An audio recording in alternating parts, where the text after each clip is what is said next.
Hello, can you hear me? Check one, check two. Yes, I can. I can Awesome. hear you. You are coming through loud and clear. That, Perfect. that's super. That's super cool. How are you today? I'm good. I'm just chasing a wasp. Well, apparently there's a big wasp in my son's room, and he says he saw it, but I can't find it. Imaginary wasps. Yeah, apparently. Okay, I can't find it. Sorry. Yeah. You chased it away. You didn't even know you chased it away. Hey, which part of the world are you in? Remind I'm me. in Canada. Okay.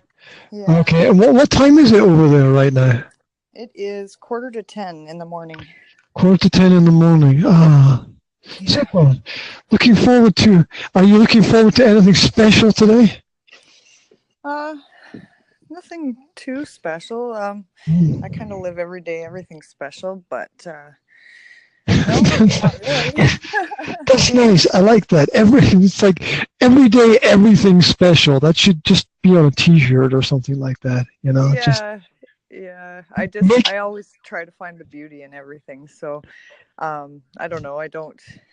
Yeah, every day is good. I try to be positive and optimistic, and I'm looking forward to the weather being nice, the sun shining. That's cool. Oh, what is it with the weather and people's emotions? What is that? Have you noticed that, like, when the sun shines, everyone is all smiles and everything is peachy happy, and then when it's overcast,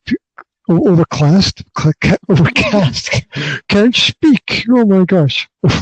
When it's overcast, people are so, I don't know, down in the dumps or something like that. I don't know.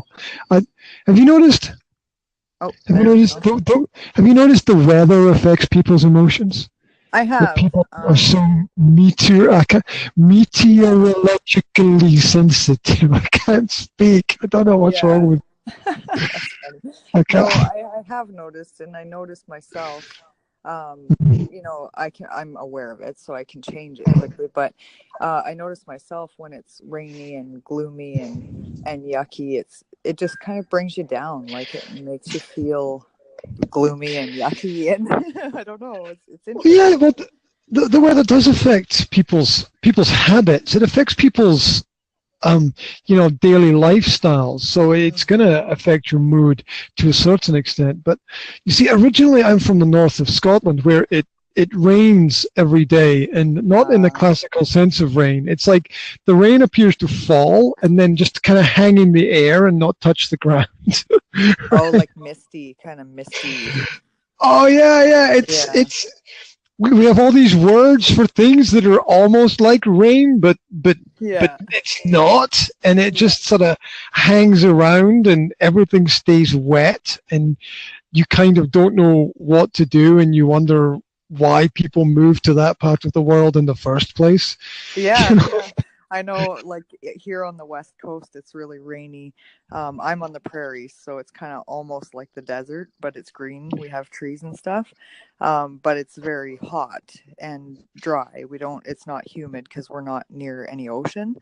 Uh-huh. But on the West Coast, you're right on the ocean or the East, and it's really humid. And, if Mhm. it gets hot, it's like 10 times hotter because of the humidity, Oh and yeah, people from the coast come here and they can't handle it because it's way too dry.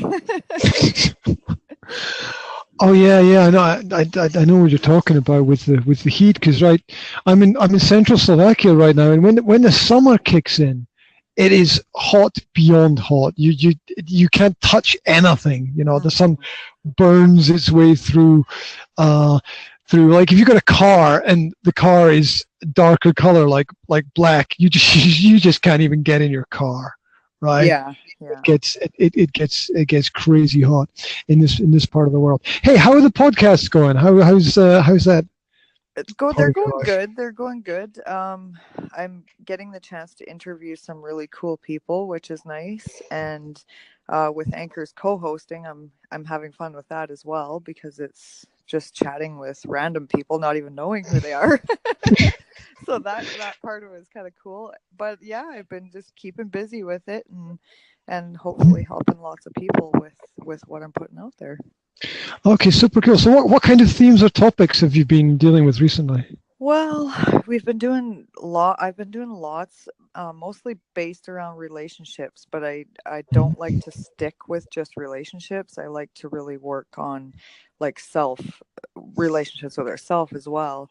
And I also have done some really interesting topics. The last one I did was based on human trafficking. um, for for parents to kind of just be a little more educated on predators out there, especially with this day and age of the internet. Okay. So Yeah, I can add into that because I was doing some research with a client a couple of months ago, and we were looking into the statistics of child disappearances. Yeah. oh man, scary. And if you look at, that's the most frightening thing you can possibly imagine. I think it's every single day in Great Britain, over 350 children disappear and nobody knows where they go.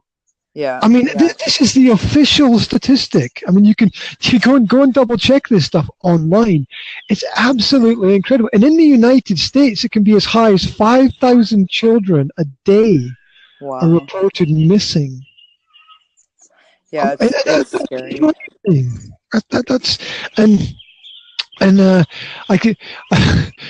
I don't like to go into things that I don't know, like conspiracy stuff and whatever. But I can tell you a little true story that years and years ago, when the internet was just sort of kicking off, where I am, it was like 10 to 15 years ago, and I was searching on it for information, and I found all these odd and unusual interviews with people talking about various things. And I remember to this day, one of the interviews that I found was with a guy who said that he was collecting statistics about child trafficking and disappearances.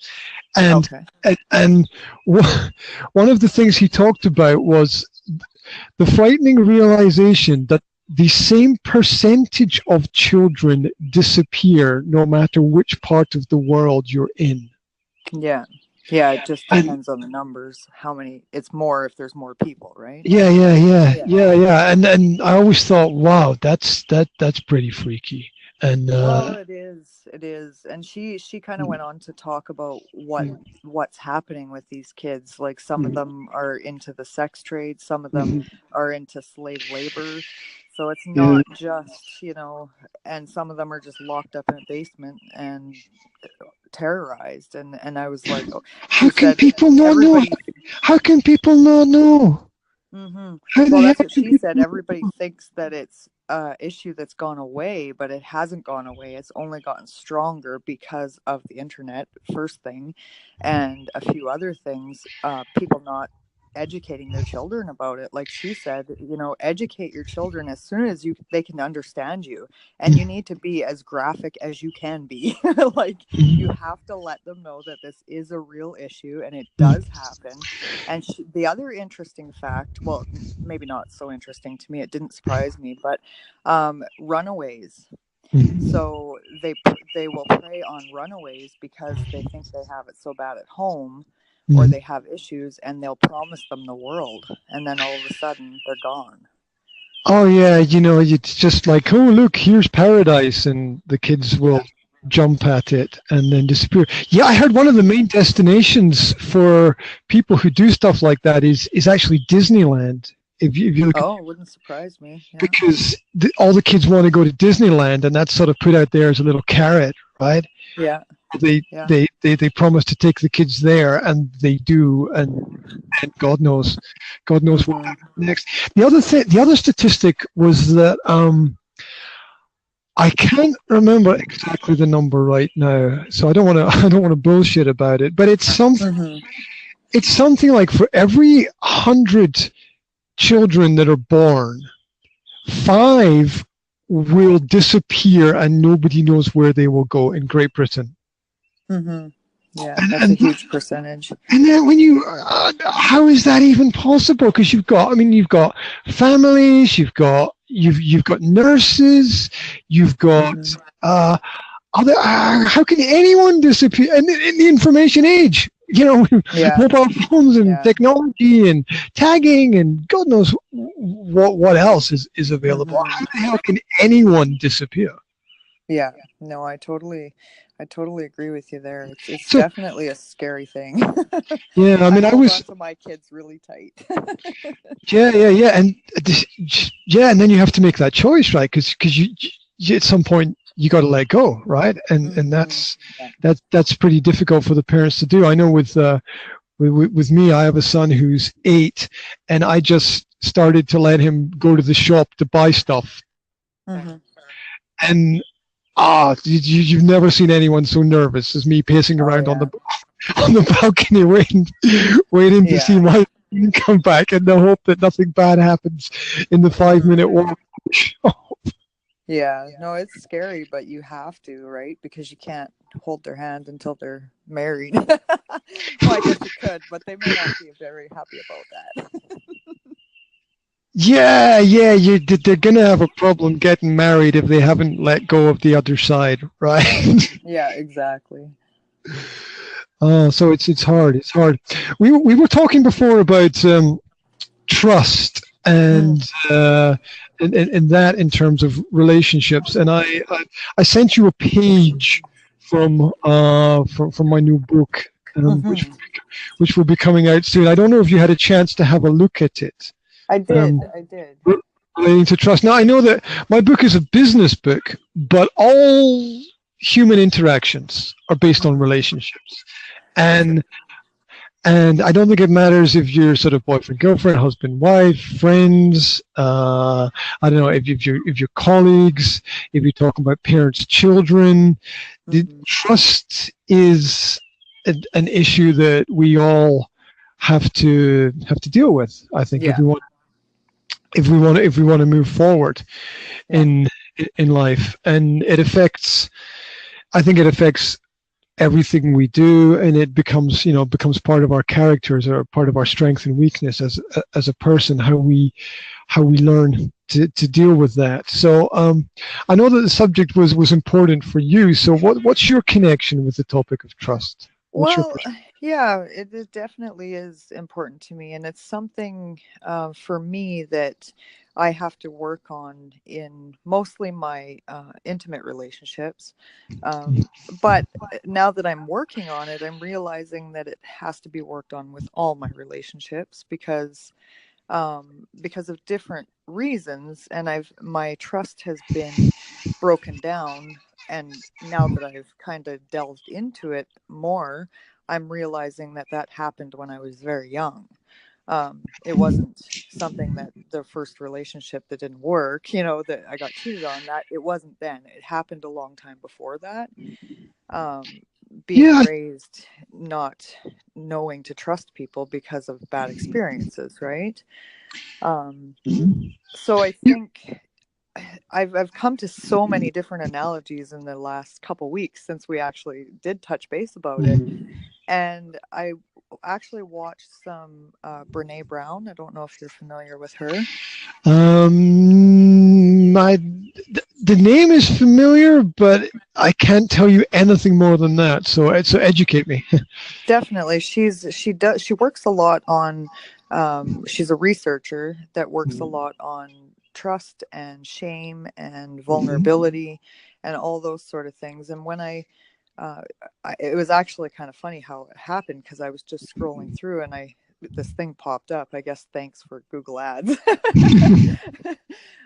This thing popped up and it was what is called as the Anatomy of Trust, and it's Oh, by okay. Brene Wow. Brown. And it's like a 20-minute video, and she goes through and she says trust is not just simply trust. Trust is she's broken it down into like an acronym that she breaks it down. And there's not I'm just going to find my paper here that I wrote it, because I wrote it down because I thought as she was reading it to me I was like, oh my goodness, like this. But what Yeah. she calls it is braving. So BRAVING. And the B stands for boundaries. So setting up Hmm. boundaries and having people respect those boundaries. Okay. R was reliability, so really being reliable. And A was accountability, so being accountable for your actions. And V was lulls, so anything that is said, you know, if you can trust someone, they're not going to take what you say and tell people. So they're going to hold it inside and they're going to keep it within themselves. And Okay. then the I was integrity, which pretty much speaks for itself when it comes to trust. The N was non-judgment. And that is so huge, right? Like if you need to judge somebody, you can't trust them, right? And the G was generosity. And I thought that was kind of interesting how she explained it, because she said when somebody does something that kind of hits the trust button, you know, so if they don't show up when they say they're going to show up, and if you're not trusting, you will automatically assume that, you know, maybe they're cheating or maybe they're talking to someone else or whatever. We need to make generous assumptions of people. So instead of saying a negative assumption like he's probably cheating, you could say, oh, well, traffic must have been really bad on the road and that's why he's late, right? So making a generous assumption instead of jumping to like, it's bad. Oh yeah. Don't let negativity be your first thought, because that will guide you in the wrong direction. Definitely. Yeah, and I think like since I watched that video, like I definitely would recommend that video to anyone that has any kind of trust issues. But the big thing she said was if you can't do all of those things with yourself, if you don't have boundaries, if you're not reliable, if you're not accountable, if you don't hold things in and not gossip to other people about things you've been told, if you have judgment on people, and if you're not generous, then you're not even trusting of yourself. Oh yeah. So how can you trust anyone else, right? Yeah. Also, if you can't see it in yourself, you're not going to be able to see it in anybody else, because you've got no map. You've got no idea what it is, because if you haven't experienced it and you've never seen it before, it's kind of alien, and you know it you might be curious about it, but that doesn't mean you're going to understand it. So it's really important. Yeah. And what you said about the generosity, about being positive is definitely a key point there. Yeah. And it does link back into our history, into the issues that we experienced as we were growing up. And I've got my own problems with that, because I think that parents get this get out of jail free card, right? Which is, once the child becomes an adult, it's like, oh, I've done my best, hands off you go out into the world, hupty-dupty-dupty, and then the a lot of kids just end up walking into walls, right? Because they're not ready, they're not prepared, they haven't had the right kinds of behavior and skills modeled for them by the people about them. They don't know what a normal relationship is, because the kids normalize everything. Everything becomes everything, even the craziest things become normal, because why would it not be like that, right? So they've got very little to compare things to. So it is very hard, and people need to. I think that people need to reflect on their own experiences. The best way to understand the world is to look at yourself and see if you can understand yourself first. And if you can begin to understand yourself, that which is closest to home, then you can begin to see how things relate to each other. It's definitely true that trust overlaps with other elements as well. You can't just look at trust alone and say, well, you know, it's just a trust issue, because I think there's so much flow of energy from one moment to the next and from one feeling to the next, that you can't just say, well, it's just trust, and not look at everything else that's going on from a holistic perspective. Yeah, I totally agree with you, because there's so much more. If you're not trusting, then you got to find the root of why, and find the tools to help you. And I think, like, what I've learned is faith is the biggest tool that you have. Hard. That is hard, to just have faith that people won't. Some people can do that if they haven't. I kind of put it in an analogy for my daughter the other day, because we were having a discussion, and she's quite a bit like me, with not trusting and being a bit insecure. And I said to her, my thoughts on trust is like, when you're born, your bank account is at like zero. It's at a zero balance. And then as you grow older, depending on what happens to you, if you have a good family, then your trust will probably increase. And then it'll, as soon as something happens that is going to take away any trust, then money comes out. And if you're born into a dysfunctional family, then you start with a zero, but you run to a deficit very quickly. Yeah. And then, when you get into a relationship, most people are, I want to say an actual relationship, say 18 plus. When you start actually investing yourself in someone, if your bank account is at minus $1 million, then that person is going to have to do a lot of things to make it come back up to a zero even. So, not to say that they have to, but that's just how it's going to have to happen, because your bank account's depleted.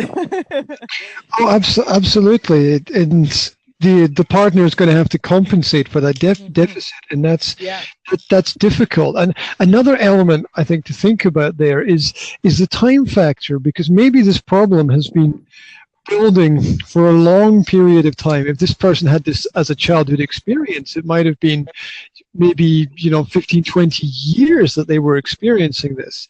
And I don't think, if a problem is building over that period of time, you can't just click your fingers or say a magic word and suddenly the problem's not there anymore. No, that's right. It almost takes, for as much time as it takes for the problem to develop, it takes almost as much time for the solution to work as well. Because the problem grows for a long period of time. People don't recognize it. They don't know what it is. They think it's part of themselves. They think it's normal. And then it connects to every other part of themselves. And then once they realize it's a problem, well, that means a whole change of character. I mean, is that even possible when you're an adult? Well, that's just it. And I think it is possible, but like you said, it's going to take a lot of time, and it's going to take a lot of being aware. I think getting into yourself and realizing, because what I've realized about myself is I have patterns. So and if I can be aware of those patterns, then I can control them, right? Somewhat. Sometimes I can, sometimes I can't. But for the most part now, it's easy for me to control them, because I can be aware of it. I can be aware of it, right? Oh yeah, the patterns are part of our habits, or our understanding of habits. Our ability to see that we are habitual creatures. We do the things that we like to do, and we repeat them. Hopefully, if we're intelligent, we look at the things that we do, and we try to find things that are good for us. We learn slowly to defer gratitude, and realize that there are maybe short-term things that are negative that have great long-term benefits.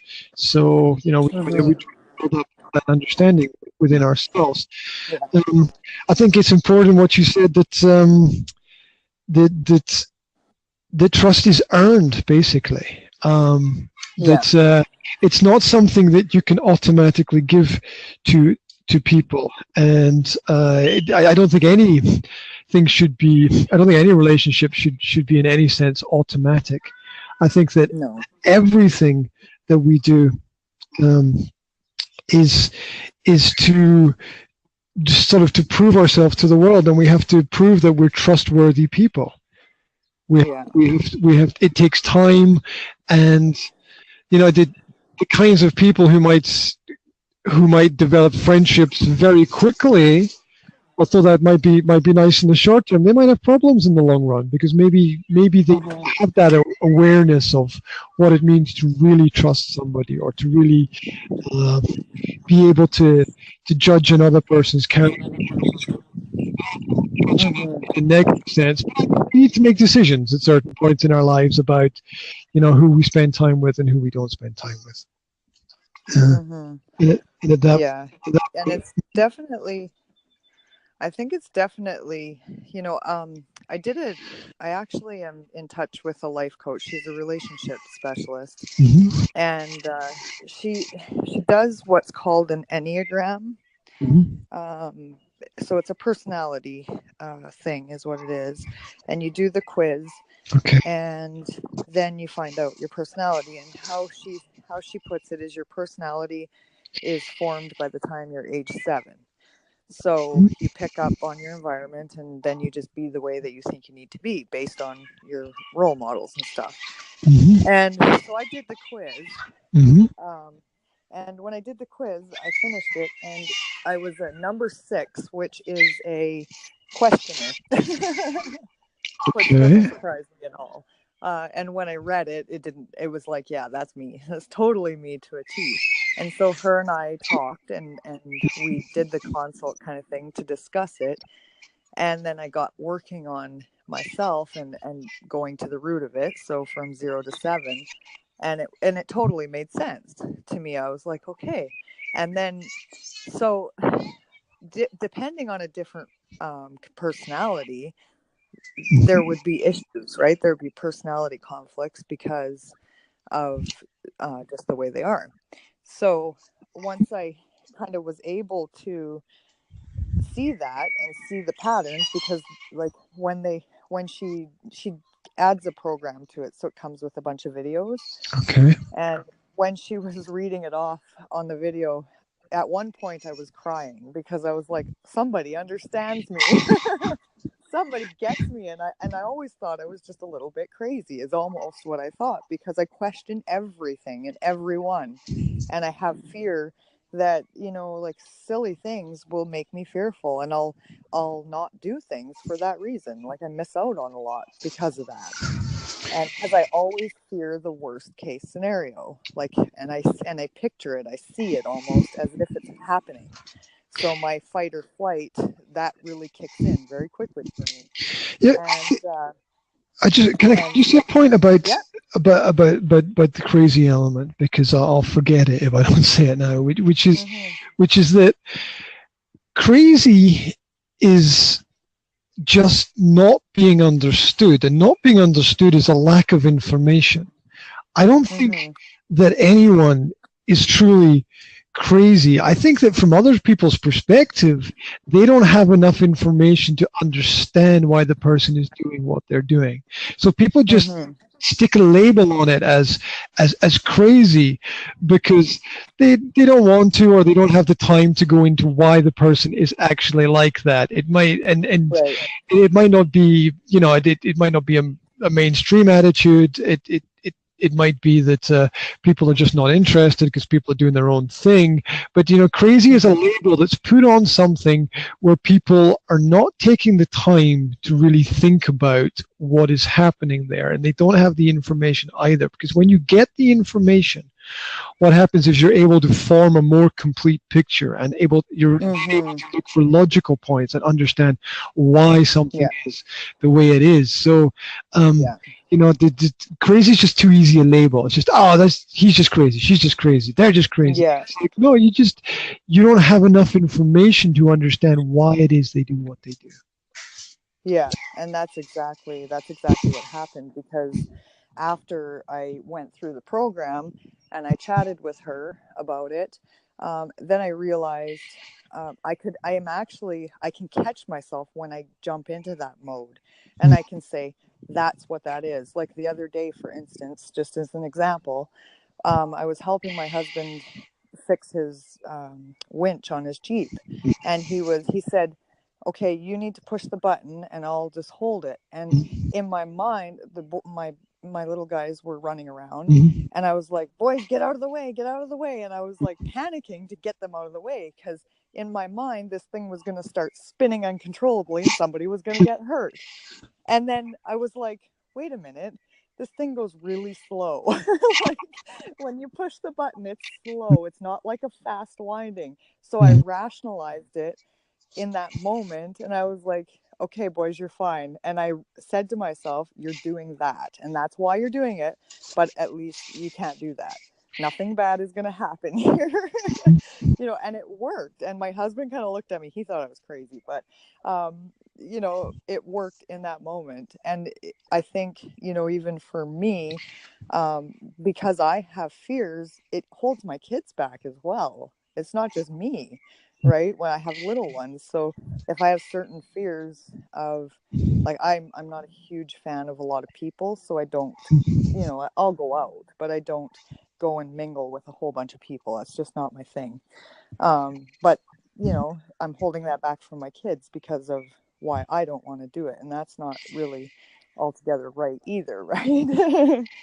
Yeah, and fear transfers very quickly. You know, it's a very catchy emotional state because it's very simple, right? It's just it's just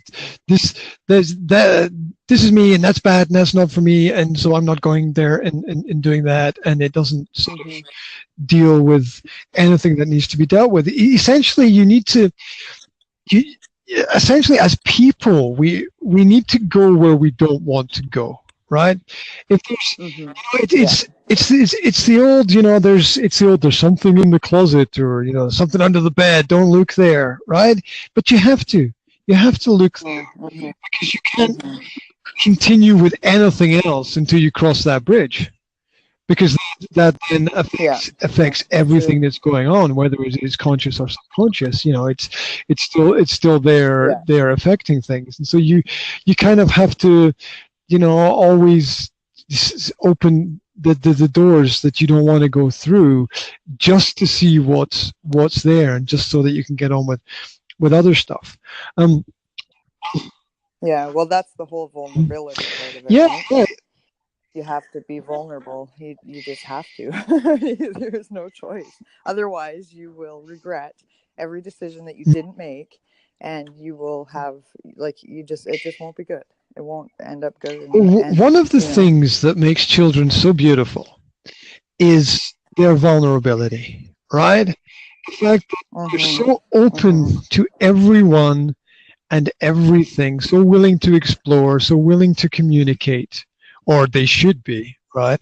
And that whole area of vulnerability is it's quite a beautiful element to experience, right? And it's something that you know, I maybe through some elements of progression and culture, maybe we're losing it a little bit, but you need vulnerability if you're going to connect fully. You've got to open yourself to everything. And I've been through this in relationships as well, where if your partner is not opening up about something which is really important, that's, you know, that's an elephant in the room, right?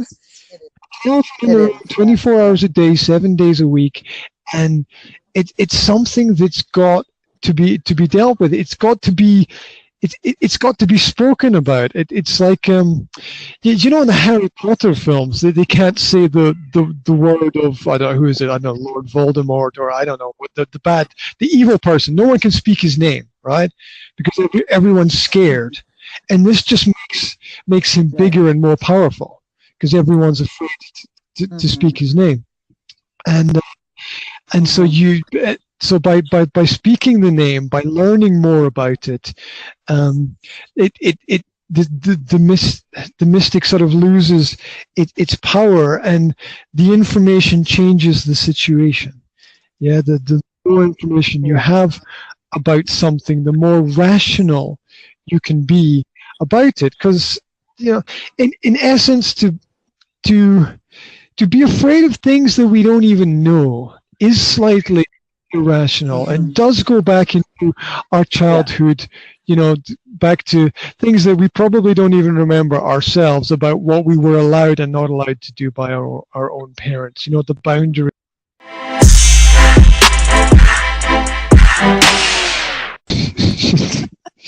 I think you're right. Whoops. It's this anchor thing. It's like, I don't know, dropping whatever, dropping during the important parts of calls. When the technology works, it's fantastic. When it doesn't work, Yeah, I hear you. I hear you. Yes. There seems to be technology which like works all the time. Like I had this problem with a client the other day because my Skype messages to them, they couldn't read them on their side. I was sending them, but they weren't getting them. And this when things like that happen, it's so frustrating. And then I'm like, why do SMSs work 100% of the time? But why does this not work? Why does this not work now? I hope all technology is not going to be like this, because we're just going to have a lot of bad things going on everywhere. Don't want to think about it. So the choice of technology. I don't know. I'm funny on the technology because I think it's great. Like, it's a blessing and a curse all in its own. Like, I don't know, it scares me, but at the same time, you know, it's so good to have. But I don't know. I'm not a conspiracy theorist, but I do wonder where all our information goes. You know, it kind of creeps me out a little bit. Well, I did worry about it a little bit for a while, and then I thought, you know, it's that positive negative thing that you were talking about earlier with the generosity, right? And I thought, if I let my first thought be negative, then, you know, it's going to continue down that road. So I'm just like, I can't imagine how anybody would be able to use my data in any way against me, and in a worse way than I would use it myself against me. Yeah, exactly. Well, because you're working out of integrity, right? So you don't have to worry about it. Yeah, so if anybody can take it, and if anybody can take this and do something good with it, it's like, then take it and do it. Because no one else is going to do anything with it. So if you can take the data and you can process it and you can be in some way helpful to people, then that is, in general, it's got to be a good thing, right? Yeah, that's right. I agree. So from that perspective, you know, and good things are done in the light and bad things are done in darkness, right? So you know, just as long as you're shining a light on what it is that you're doing, and then it's kind of okay, because you know, it's the quiet things, it's the sneaky things you have to worry about. But you know, when as long as you put everything out and go, well, this is it, this is the way it is, and okay, people can decide. You know, since the very first telephones were invented, it has been possible to listen to people's calls. This is the very first telephone, so that's 100+ years, right? And that's what was way more than 100+ years, isn't it? Because you got telegraph and other types of communications and stuff, and so why worry about it now? Yeah, exactly. That makes perfect sense. Like 150 years after we invented technology, suddenly we're like, oh no, what if somebody's listening? Like, who cares? Who cares? Yeah. Like, if you're acting out of integrity and all that, then you shouldn't have to worry about it. That's a good point. Yeah. Yeah. What was it that that crazy American wrestler who got into politics? What was it? Jesse Ventura said that he never has to worry about what he's what he says, because he always says the truth. He never has to think Mm-hmm. twice about anything, because he always just says exactly what he thinks and exactly what he knows to be true from his perspective. So he never has to worry about contradicting himself, because Yeah. because he's just, you know, walking around with his heart on his sleeve, basically. Mm-hmm. Yeah. So which is a hard thing to do, because there are times when maybe, you know, people could use stuff against you, but you know, that's their problem. Right? Yeah. Well, that's the thing. If people are looking for things to use against you, then they can twist anything that you have. Really, right? Oh yeah, yeah. You can take anything and make it look bad. Oh my gosh, he's got a mobile phone. Yeah. How bad is that? Look, he walks and talks. Evil person. Right. So, and I don't know. What's the point? I don't know what the point is. But the point is not to worry, I think. Yeah, exactly. The point is not to worry. Let the next generation, you know, pick up where the adults of today kind of leave off. And what I tell my son is that we've created some problems, and so you'll be busy. Yeah. Yeah. You'll be busy picking up the pieces of the things that our society broke, and, you know, trying to put them back together in the right way. So, you know, you don't have to worry too much about not having anything to do. Right? Yeah. Isn't that the truth?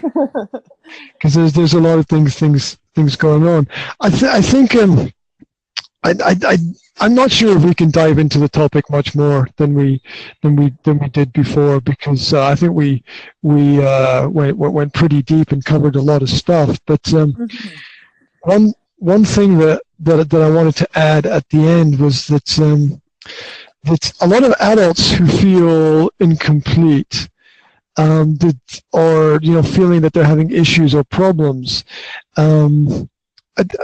have to come to the conclusion that that these problems are not very often not the result of them being themselves. It's the result of how they were shaped and formed in the early years, and the experiences they had there, and perhaps to look at, you know, whether or not they were really loved. And I know that's kind of a hard thing to say for a lot of people, because there's this automatic assumption that parents love their kids, but people say it, but do they really love their kids? And let me give you a little example that I use with people, which is, so you're going to be a father, right? So, I'm going to be a father. Okay, so have you picked up any book about parenting and read it? You know, and it's like 99+%, right, of men have not thought about it. It's maybe I should do that, and it's like, whoa, you know, you need to get ready for this new position of mentorship, right? You need to be prepared, and it's not. I think it's not just a situation where you can have kids and you can say, okay, well, we'll let the schools deal with the education of the kids and we'll go and do our own thing. I think you've got to, as a parent, develop your responsibilities and your understandings of your responsibilities. And I'm not sure that a lot of people do that. I'm saying that I'm saying at the back of my mind, I'm thinking, yeah, kind of like at least half the people I know don't really seem to be focused very much on thinking about their parenting. They don't seem to be consciously parenting. No, and I think, like, even for myself, when I had my two older kids 20 years ago, I just did it. Every day it was an adventure, and I just did what I did, right? Thank God they ended up okay. But, you know, I didn't. But with my two kids now, 20 or 16 years later, it's way different, because I'm aware, and I'm just in a whole different place now than I was 16 years ago. I do, if something comes up with behavior, I'll read about it and see what other parents are doing and what's the best way to deal with it. Same with relationships, right? Kind of educate myself, because it's ignorance if you don't, because there's so much out there nowadays, especially like you don't even have to go buy a book, you can just look online and Google it.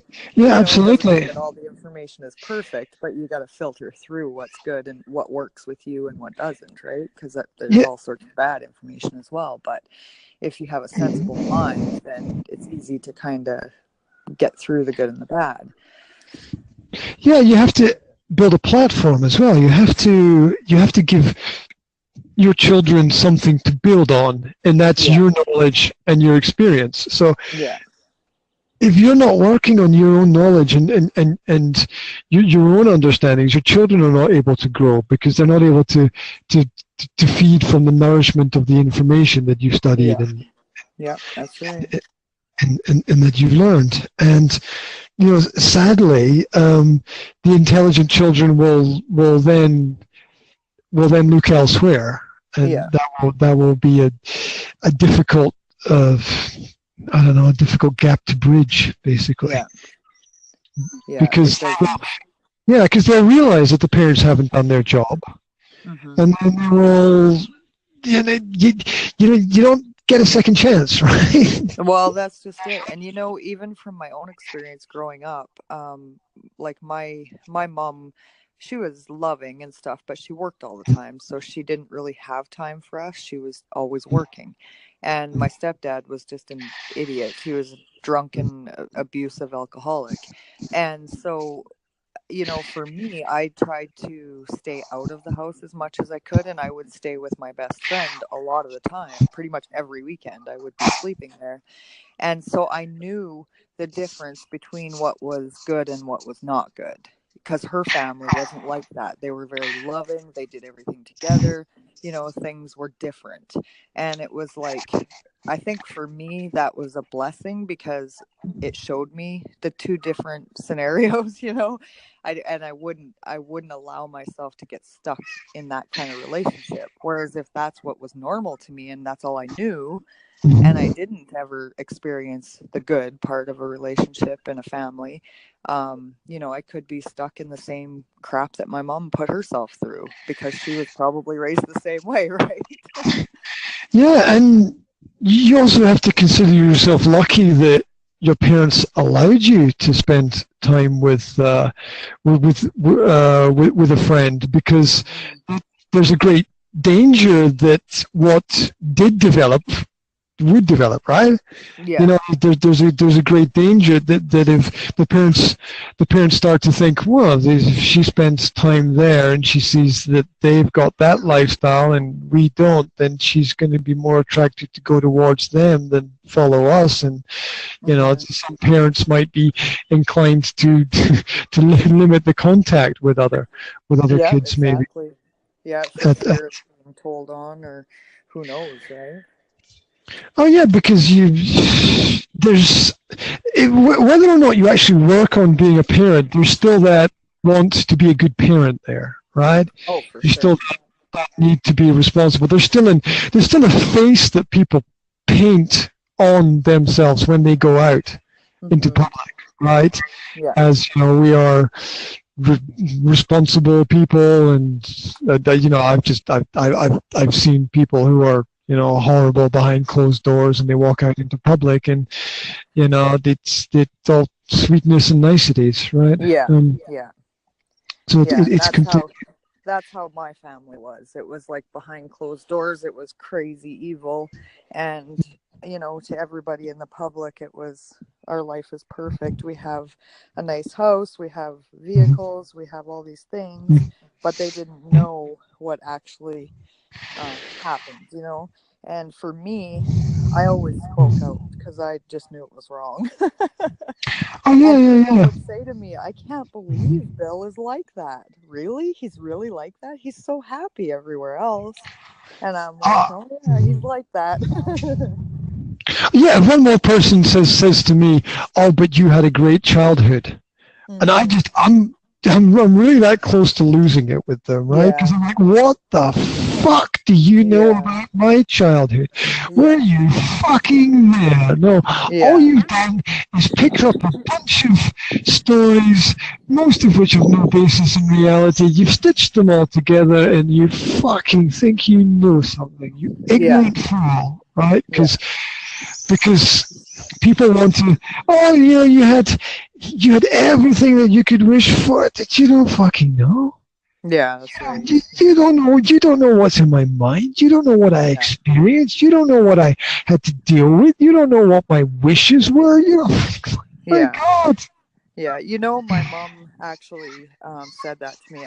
We were discussing my stepdad. They divorced. I Mhm. moved out, I think I was 14, and then they divorced shortly after. But she said to me one day, she's like, I don't know why you think you had it so bad.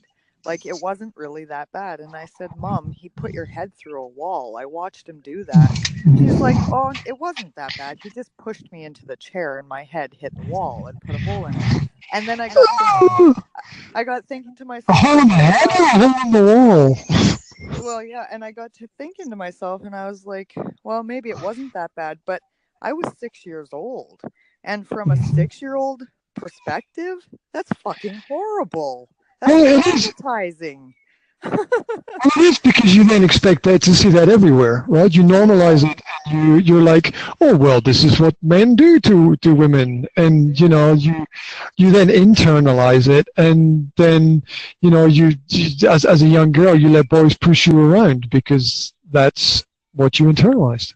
Yeah, yeah, and thankfully I didn't. I don't know. Like I said, it must be just a miracle or something because, I mean, but not to say, the father of my first two kids, he was crazy. He was a maniac. He was bipolar, and he would freak out and trash the house and do stupid things. And then, when I got pregnant with my second child, I it was like one moment, it just clicked what was going on, and I was like, what in the hell am I doing? I am not raising my kids like this. And I left in that moment, and I didn't ever turn back. Like, there was consequences because he tried to kill me afterwards because he was just crazy. But, I couldn't do that to my kids because, in my opinion, that's what my mom did to me. And I'm not gonna, that's something I can't do consciously, especially consciously when I'm looking at it, I cannot do that for no reason,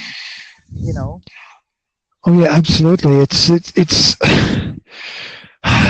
hard to know where the goodness comes from when you look at the environment of the past and realize that it wasn't that good. I've seen that in a lot of different people's lives where it's kind of a wonder that some people are able to work their way through it all, Yeah, right? yeah, yeah, It's quite incredible because some people do have really really hard times, and when you're a kid, no matter what people say, you're still alone at the end of the day because adults are these giants that surround you and have this epic power to control everything that moves, and children, they don't have a lot of the experiences of power. They don't have a lot of the experiences of responsibility. It's very hard for them to to to connect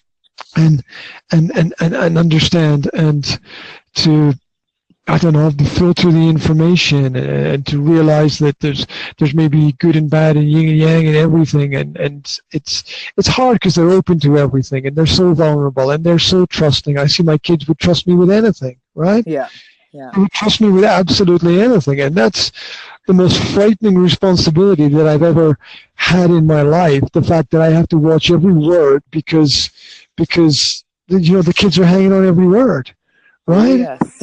Oh yes, I'm learning that with my 4-year-old. I'm learning that I have a worse potty mouth than I thought I did. I mean, I'm amazed that my kids haven't picked up more Oh, bad my language little guy, from me. he's a bugger. He says the other day we were in the restaurant, and he something happened. I can't even remember what it was. And he looks at me, he says, what the fuck? Like, and not quiet either, like, not quiet at all. And I'm like, oh no. And everybody kind of looks, and I'm thinking, oh, must have got that from his dad.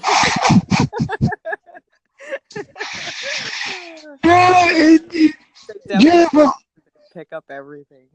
They do, and it's.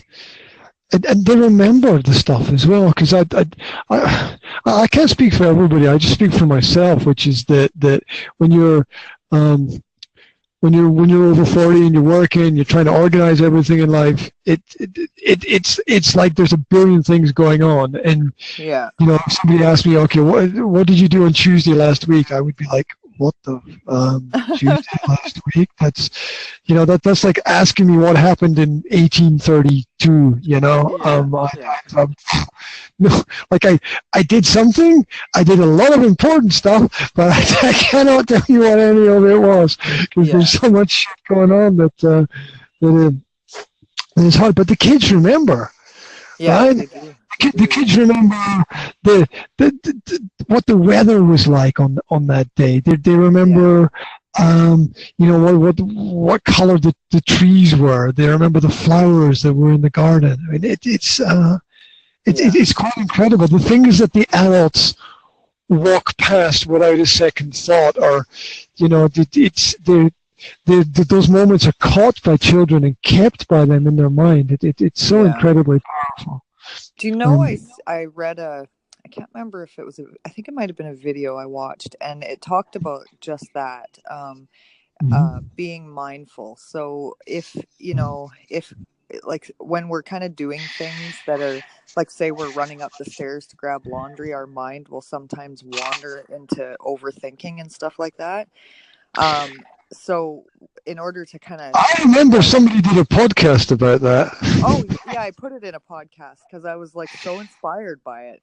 And that was what it was, is just, instead of letting your mind overthink, think about how the carpet feels under your toes when you're going up the stairs. Like, change your mind to the present moment, what's going on right now. Because when you're overthinking, you're trying to predict future, right? Or you're being stuck in the past. So you need to bring your attention to the present moment. And he explained in that video that that's what a 3-year-old does. You will actually take yourself back to being a 3-year-old, because that's what they do. They could fully describe what the carpet feels like, whereas we just walk on it. It's like, yeah, it's soft, but they would say it's soft and it's fluffy and it's this and it's that. Like, they would have a whole experience with it, where we just kind of take it for granted. It's just carpet. There'll be let's see, a cuddly teddy bear on the couch at home, right? And the parents will be like, it's a cuddly teddy bear. But for the kids, it's not. Mm-hmm. For the kids, it's an object of care and attention and fun, and they can play with it, and they can share experiences with it, and they can look after it, and they can try to feed it. And so it's a whole different world. Like, I was watching something with my daughter yesterday in the evening, and she said, she said, I wish I had the power to jump into the films that I watch. And I was like, wow. I was like, I've never thought that. I've never thought in that way about that kind of topic. And it's like, she's thinking like, oh, I wish I had the power to jump into that film and interact with those characters. It's just a whole different perspective. Yeah, it is. And it's a good one. I think, a lot of us should probably revert back to that, but it's tough, I guess, when you have to be responsible. And I think maybe that's what does it. We're also, when we're little and young, we just want to grow up and get out of the house, get a job. And then once we get that job, we're like, shit, we should have just stayed at home. Yeah, but what does that tell us? What does that tell us about the parenting if we just want to get out? What does that tell us? Right? This is true. Yeah. I mean, I was like counting down the 3 or 4 years I had to wait to go to university, right? So I was like counting down the days, right? And till I would have my own little space where I could build my own little world and get Yeah. out of whatever it was that I was in, right? Yeah. And so, it says a lot that a lot of kids want to escape childhood. Yeah. Well, That's it does. Yeah. that's the time when they should be experiencing a, a greater kind of freedom. And I Yeah. don't understand people who don't want to be with kids or around kids. In fact, that scares me. Actually, that's people who don't want to spend time with children, because since having my own kids, I don't think that anything else matters. No, well, I don't know. To me, with my kids are number one. I put my kids before myself even. And I think as a good parent, you do, because you sacrifice when you have children. They should be number one, Mhm. in every way. If there's, I don't know, just in every way. Like, I even put my children before my marriage, which may not be ideal, but it just is. That's just, it is what it is. They're my kids, they're my blood, right? Well, yeah, and you have an eternal responsibility, right? It Mm-hmm. doesn't end, right? No, It just no. Well, it shouldn't. well, yeah. Yeah, well, let's try to be positive about it. Yeah, yeah. It shouldn't end in the sense that you have to be there and you have to grow. If you want your kids to grow, even if when your kids are adults, you still have to grow, Oh, for right? sure. Because they're still, one way or another, they still have to lean on you, whether it's to whether it's for support, or whether it's for another reason. You brought people into the world, and you have to stick around in case they need something, right? Yeah. Yeah. You want them to be independent, but you you want to know that you kind of want to know that you've done an okay job. You kind of want to know that they're okay, and Yeah. you don't know everything about their lives when they're growing up. But you want to know that everything's going in the right direction, and that you're still there to help them, I think. Yeah. Yeah. I always tell my 4-year-old, I say to him, "You have to stay home with mommy forever." And he says, "Mom, I have to get a job." And I said, "No, you don't. You don't have to get a job. You could just stay home with mommy forever." And he just rolls his eyes and walks away from me. It's Yeah, hard for me though, because I have the two older ones that have already grown and gone. So I'm lucky to be able to see both sides of it. When my girls were little, it was like a countdown for them to hurry up and grow and get older.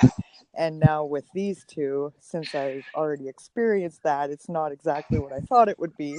So it's like, if I could just keep these ones right around 4 years old, then it'd be perfect. yeah, it's interesting. I mean, well, what is there any interaction between the two different age groups there? There's at first, like when I first had my 4-year-old, the girls were both still at home. Hmm. So they pretty much helped raise him, and they were around for the first 2 years. And Hmm. then that's when they both moved out, right around when he was 2. And Hmm. now, like, the bond they have is just, it's unbelievable. Like, I posted a video actually on my YouTube. I did a little interview with my 4-year-old, and Oh, I wow. said to him, um, what did I say? I asked him, oh, he says, I said, "Why are you so beautiful?" And he Mm. said, "Because you raised me." And I Mm. said, "Oh, what does that mean?" He says, "Actually, my sissy raised me too." And I was like, "Yeah, but yeah, the girls and the 4-year-old, it's almost like a motherly relationship they have. But they don't get to see each other as often as I would like, because they live more than an hour away, both of them do. But when they do see each other, he just wants to cuddle, and he pretty much treats them as if they were mothers. He looks at them as a parenting role. I think he calls them sis. He knows they're sisters, but I think he respects them as he does me, because they discipline him, and they'll tell him, they treat him as if he was kind of their own child. Oh, yeah. But the younger one, he's just a year and a half, and the relationship there is a little more distant. Like, they don't really know him that well, because they don't come and visit, once a month kind of thing. So, they don't have that same maybe bond as they did with the other one. But they definitely, I don't know, they definitely love the boys, that's for sure. And it's kind of neat for them to be able to really interact with them, It's also great that you have all these experiences as well, which you can share with people. You can start a podcast, and you can interview people, and you can put information out. All of those things are really nice. So it's really cool. We could probably talk all day, but we shouldn't, right? Because there's life. Yeah. Life, the universe, and everything is still going on. So that's right. Yeah, baby's gonna be waking up any minute here. Super cool. Awesome. Well, thanks for chatting with me. As always, it's a pleasure. Oh no, thank you. Put out your podcast. What's that? Sorry. Put out the podcast name. It's Raw Relationships, right? Yeah. You can find it on my website, which is rawrelationships.net.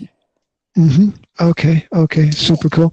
And keep up all the good work and the exploring and the information and the sharing and everything. And awesome. And then maybe in another couple of weeks, maybe we can hook up and have a little chat again. I have a book coming out, should be next week. It's about it's a business book, but I ended up sneaking in parenting things. There, because it's all about human relationships, and there's